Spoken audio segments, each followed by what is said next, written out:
চশমা museum, a house of world class, জলট্যাক মোড়, বহরমপুর মডার্ন হোটেলের সামনে। রামনবমী উপলক্ষে সাংবাদিক বৈঠক করল বিশ্ব হিন্দু পরিষদ। তারা জানান, বিশ্ব হিন্দু পরিষদের পক্ষ থেকে প্রতিবারের ন্যায় এবারও রামনবমী উপলক্ষে র্যালি অনুষ্ঠিত হবে। সকাল 10টা থেকে রাম পুজোর মধ্য দিয়ে অনুষ্ঠানের সূচনা করা হবে। এরপর প্রসাদ বিতরণের পর ওয়াইএমএ মাঠ সংলগ্ন এলাকা থেকে এই মিছিলের সূচনা হবে এবং তারা জানান, এবারের এই অনুষ্ঠান রাম মহোৎসব উদযাপন সমিতির ব্যানারে অনুষ্ঠিত হবে। একটু পরে আমি বলছি। ও আচ্ছা আচ্ছা বিমল, আগামীকাল শ্রী শ্রী রামনবমী মহোৎসব এবং রাম জন্মভূমি যে আমাদের র্যালি, তার যে কর্মসূচি, সেই কর্মসূচি বিশ্ব হিন্দু পরিষদের সৌজন্যে প্রতি বৎসরের ন্যায় এবারও এই র্যালি অনুষ্ঠিত হবে। সকাল 10টার থেকে রাম পূজনের মধ্যে দিয়ে আমাদের শুভ সূচনা হবে।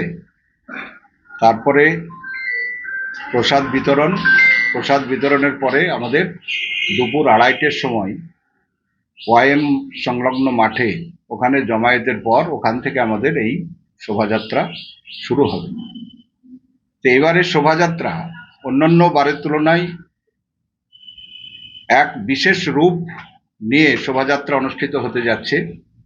এবারের যে সংগঠিত হিন্দু সমাজ, সেই হিন্দু সমাজ রামকে সামনে রেখে যে আমাদের আগামী দিনের যে কর্মসূচি, সেই কর্মসূচিকে রূপায়ণ করবার জন্যে বিশ্ব হিন্দু পরিষদ তথা শ্রী শ্রী রাম নবমী বা মহোৎসব যে আমাদের উদযাপন সমিতি, সেই উদযাপন সমিতি এই র্যালি পরিচালনা করবে। তার সঙ্গে সঙ্গে বিশ্ব হিন্দু পরিষদের সহযোগিতা আমাদের সকল স্তরের হিন্দুদের নিয়ে এখানে অনুষ্ঠিত হবে। এর আগের আমরা দেখেছি যে রামনবমীতে আমাদের যে কার্যক্রম সফলভাবে আমাদের এখানে অনুষ্ঠিত হয়েছে এবং সেই কার্যক্রমের মধ্যে দিয়ে আমাদের হিন্দুদের মধ্যে যে উৎসাহ, উদ্দীপনা এবং তাদের মধ্যে সাহস এবং বীরত্বের যে বিষয়, সেটা আমাদের পরিলক্ষিত হয়েছে। যে অধোগতি সম্পন্ন হিন্দু সমাজ, সেই হিন্দু সমাজ আজ যে রামের আদর্শে আমাদের যে ভীত হিন্দু সমাজ আস্তে আস্তে আস্তে আস্তে তাদের দুর্বল থেকে দুর্বলতর হয়েছে, তার এই রাম নবমীর মধ্যে দিয়ে আমাদের তাদের আবার সেই জায়গায় প্রত্যাবর্তন করতে চলেছে। তার মধ্যে এবারে আমাদের একটা বিশেষ উৎসব এসে অনুষ্ঠিত হয়েছে। সেটার জন্যে হিন্দু সমাজের সেই সংগঠিত রূপকে কাজে লাগানোর জন্যে অনেকে আমাদের এই কর্মসূচিকে বানচাল করবার জন্যে বিভিন্নভাবে প্রচেষ্টায় রত আছে।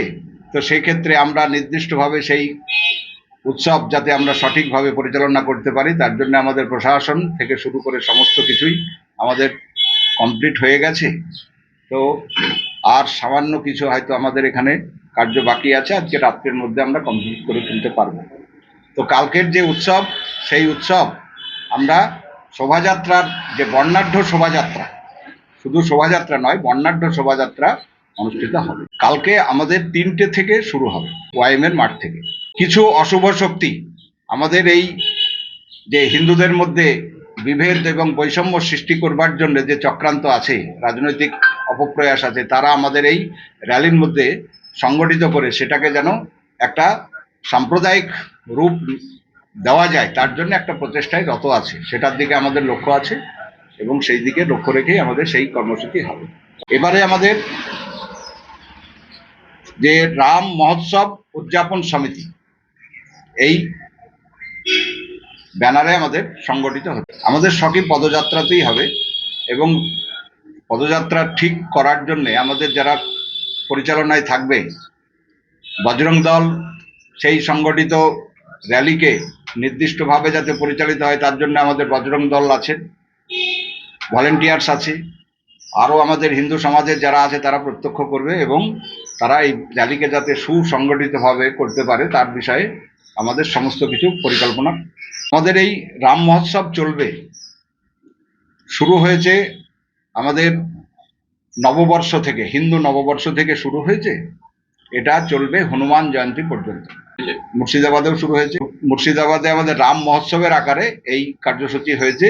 মোটামুটি আজকে আমরা পর্যন্ত আমার কাছে যে তথ্য আছে তাতে 15 স্থানে আমরা করতে পেরেছি এখন পর্যন্ত। আর এর পরে আমাদের এই র্যালির পরে প্রতিটা স্থানে যে যে জায়গাতে আমাদের সংগঠনের রূপরেখা আছে সেখানেই আমরা এই রাম মহোৎসবের কর্মসূচি আমরা পালন করছি। র্যালিতে আমাদের এখানে মোটামুটি প্রায় 40 স্থানে হবে। আমার নাম সুখদেব বিশ্বাস, ব্রহ্মপুর জেলা বিশ্ব হিন্দু পরিষদের সম্পাদক দায়িত্ব আছে।